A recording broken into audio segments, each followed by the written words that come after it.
Баршаңызға қайырлы күн. Бүгін біз икра салатын дайындайтын боламыз.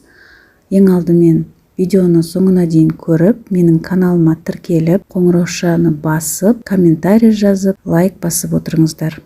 Крышкалар мен банкаларды осылай стерильдеп дайындап аламыз. Икра салатына керекті ингредиенттерді описание бөліміне қалдырамын. Керекті ингредиенттердің барлығын дайындап қойдым. Көкөністердің барлығын жуып, тазалап, сырттарын ашып, қызанақты турап аламыз. Көкөністердің барлығын мясорубкадан өткізіп, пиязды ортасынан бөліп турап алдым. Чеснок пен қызыл ащы бұрышты бірге өткізіп дайындап алдым. 700 грамм сұйық майды өлшеп кастрөлге құйып, қыздырып, пиязымызды саламыз. Пиязды араластырып отырып, жақсылап қуырамыз.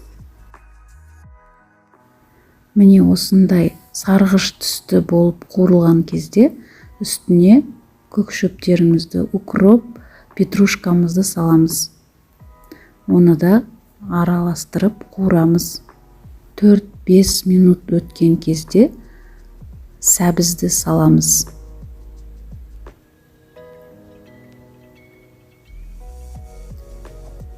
Жақсылап араластырып, 10 минуттай қуырып аламыз. Әр көкөністі салған сайын жақсылап қайта-қайта араластырып отыру керек.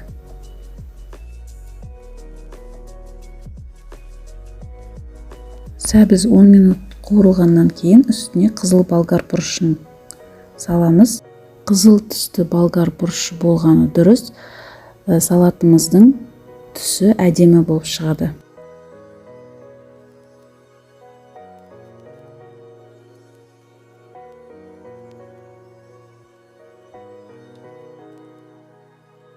Міне 10 минутымыз өткеннен кейін чеснок пен қызыл ащы бұрышымызды салып, тағы да араластырамыз.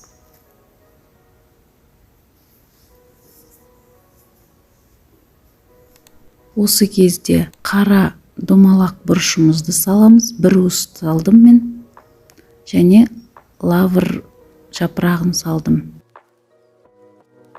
Араластырып, бетін жауып, тағы 10 минут күтеміз. Міне 10 минутымыз өтті. Ендігі кезекте біз қызанақты құямыз. Қызанақты құйғаннан кейін жалпы есептегенде 1 сағаттай қайнау керек. Міне қызанақты құйып болдық. Енді тағы да жақсылап араластырып, бетін жауып, 10 минуттай күтеміз.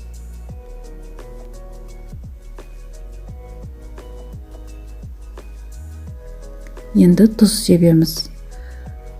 Чай қасықпен 6 қасық тұз септім.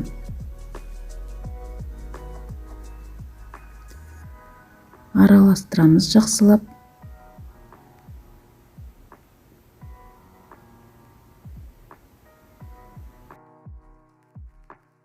Бұрқылдап қайнаған кезде дәмін көреміз. Егер тұзы кем болып жатса, тағы да қосамыз. Мен тағы да тұз салдым. Осы кезде 200 граммдай шекер саламыз да жақсылап араластырамыз. Міне салатымыз қайнап жатыр бұрқылдап. Осы уақытта 10 дана аспирин салып жақсылап араластырамыз. Аспирин жақсылап езілу керек ішінде. Ең соңында жарты чай қасық уксус құйдым. Міне бетіне майы шыққан кезде салат толығымен пісті деген сөз. Енді стерильденген дайын банкімізге салатымызды ыстықтай құйып, стерильденген крышканы закрывашкамен, яғни банка жапқышпен жақсылап жауып шығамыз.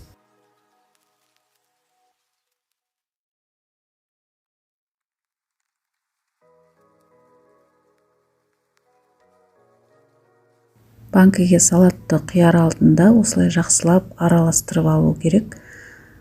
Болмаса банкіге тек қоюлары бөлек, сулы жағы бөлек құйылып кетеді. Менің каналымның ары қарай дамып жылжуына атсалысып, каналға тіркеліп, қоңыраушаны басып қойыңыз.